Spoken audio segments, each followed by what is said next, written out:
Центр Москвы эвакуирован. Тысячи людей вывели из небоскребов. МВД призвало граждан молчать. Киев обратился к Москве. Зеленский обозначил цель. Кремлю это явно не понравится. Разрушение военной машины изнутри. В Украине знают, как заставить Россию сдаться. Путин будет просить пощады. Целые районы сравняли с землей. Уничтожена половина всей территории. Шокирующее признание министра обороны. Казахстан эшелонами перебрасывает военную технику, а соседние страны переписали границы и провели обмен землями без единого выстрела. Об этих и других событиях к утру 4 августа. Доброе утро. Вторник набирает обороты, а мы готовы рассказать о главном, что произошло в мире за последние часы. В эфире «Нехта», я Дарья Петрова. Поехали.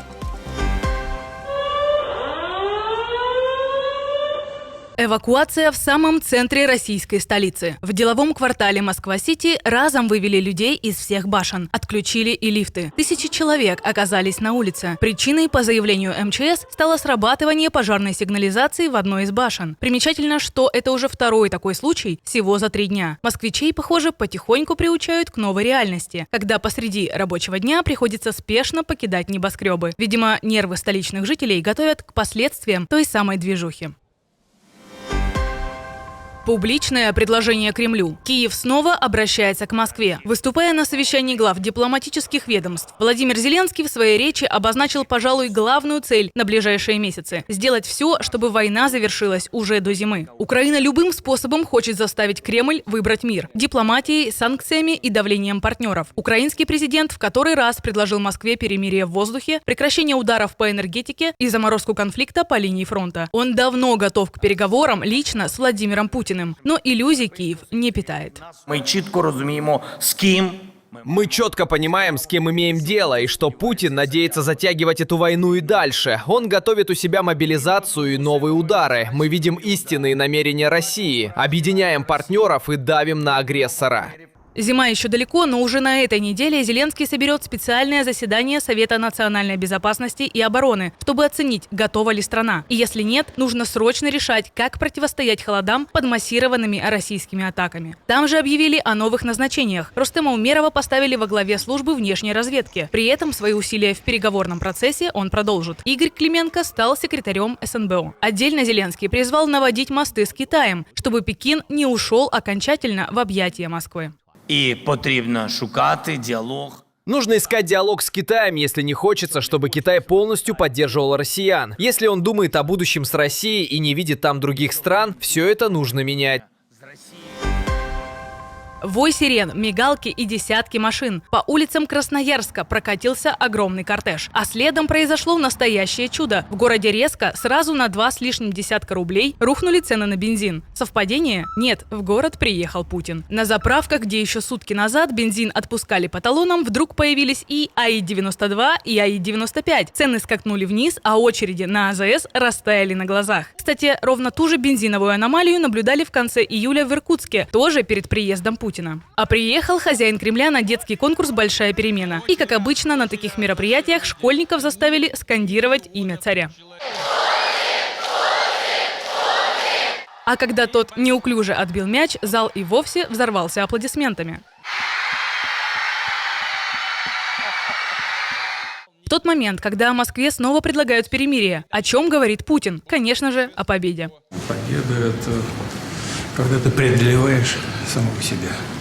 Вот такой образ и строит пропаганда. Приходится Палаичу каждый день преодолевать себя, отдавая приказы бить по мирным и стирать в пыль украинские города авиабомбами. Ведь по его же логике, каждый разрушенный дом, каждая сожженная заправка и каждая оборванная украинская жизнь – это очередная победа российской армии. Признание, которое режет слух. Россияне хотят убить всех украинцев, и Путин не остановится сам. Об этом прямо говорит военная волонтерка и ветеран Мария Берлинская. По ее словам, ни один мировой лидер так и не смог остановить российского правителя. Но есть вариант, при котором инициатива окончательно перейдет в руки Украины. И состоит он в слаженной работе главкома и министра обороны, но только с определенными фамилиями. Що результати в зв'язці Федоров і Драпатий Результаты связки Федоров-Драпатой обеспечат Украине перелом, максимум в горизонте 1 года в технологической войне. Россия начнет сыпаться, экономика не выдержит, военная машина будет разрушена внутри самой России. Цена для Путина станет настолько неподъемной, что он сам будет вынужден просить о переговорах. А тем временем даже в России признают, что их главнокомандующий никуда не годится. Зетник Максим Калашников на днях, рассуждая о провалах армии РФ, заявил следующее. Черт возьми, как хочется, чтобы такие люди были на нашей стороне. Вот надо было вводить в 14-м. Был шанс, что они перейдут на нашу сторону, тогда вы увидели бы решительность. Но уж упустили. А вы слышали, чтобы хоть кто-то в Украине восхищался Герасимовым, Шойгу или Белоусовым? Или вообще говорил бы что-то подобное? Граждан фактически призвали помалкивать. МВД России выпустила рекомендации по безопасности в соцсетях уже второй раз с начала года, в которых советуют россиянам не публиковать свои взгляды и не ввязываться в споры на провокационные темы. Мол, такая активность в открытых чатах и на форумах может привлечь внимание, цитата, вербовщиков. Заодно посоветовали не выкладывать, где учишься, работаешь и живешь, скрыть профиль от посторонних, не добавлять незнакомцев и отправлять подозрительных в черный список. Судя по всему, оберегают не столь рядовых россиян, сколько собственных генералов и военные объекты. Ведь не исключено, что украинские спецслужбы все чаще действуют как раз через завербованных местных жителей. Но получается двусмысленно. В стране, где за один пост или комментарий можно получить реальный срок, совет не делиться мнением в интернете звучит не столько заботой о безопасности, сколько прямым руководством к молчанию. Новый и довольно неожиданный дефицит маячит под носом у Кремля. Вывозить из России стало опасно даже уголь. Как пишет «Коммерсант», в стране стремительно тает число судов для перевозки насыпных грузов в Черном море. Их осталось всего 97. Вымирающий вид какой-то. Впору записывать поименно в Красную книгу Мадяра. А причина проста. Страховые компании массово отказываются страховать любой корабль, что заходит в Азово-Черноморский бассейн. В итоге крупный флот уходит из региона в другие воды, а мелкий простаивает без дела. Аналитики прогнозируют, что цены на российский уголь на мировом рынке могут подрасти, но даже это не покроет экспортерам возросших расходов на логистику.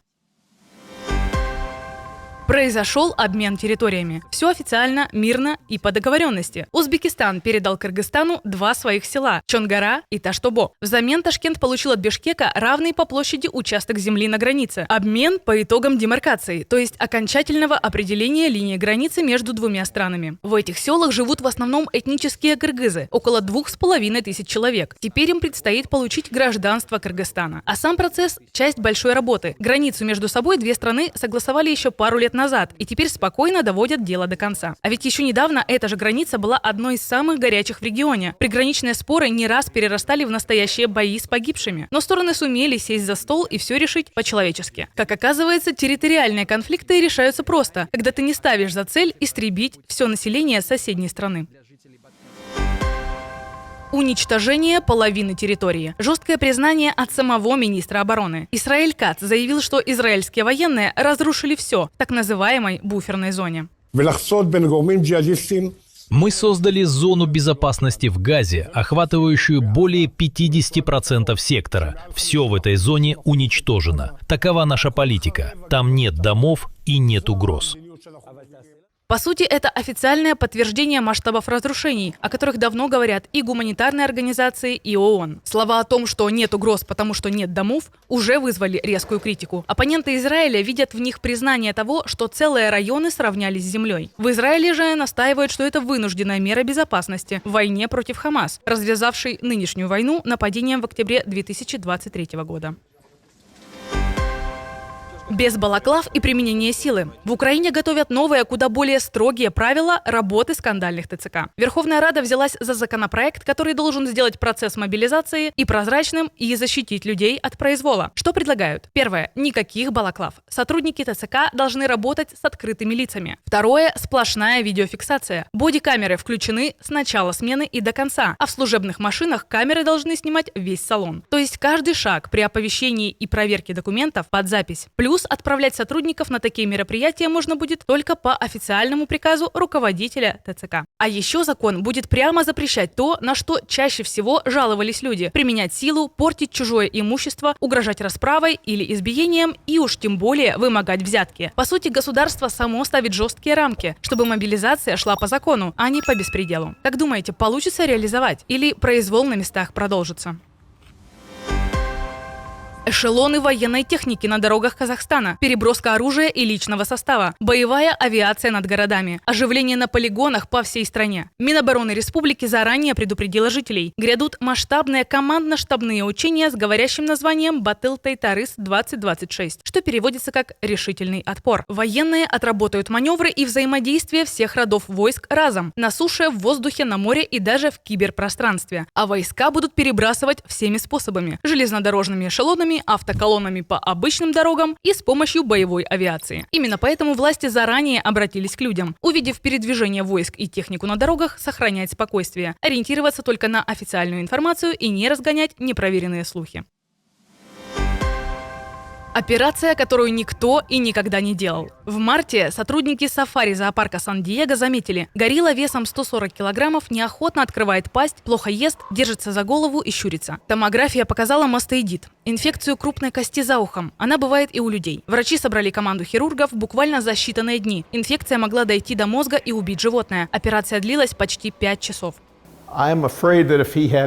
Боюсь, что если бы ему не сделали операцию, он бы умер от осложнений со стороны головного мозга. Инфекция распространилась бы на мозг. У него развилась бы ужасная инфекция головного мозга, менингит и абсцесс. Сегодня Мизани, так зовут гориллу, снова в своей стае. Ест, исследует территорию и ведет себя, как обычный самец горилл. По словам местного ветеринара, на следующее утро после операции счастливчик встал на дыбы и ударил себя в грудь. Это действительно очень вдохновляет. Вдохновляет мысль о том, что мы смогли объединить современную медицину и помочь этому бедному животному, а после видеть, как ему становится лучше и его больше не тревожат проблемы со здоровьем, это очень приятно. Я просто в восторге. Такие новости и дают веру в лучшее будущее. Спасибо, что досмотрели до конца. Приглашаю на новый выпуск уже вечером с командой Нехта.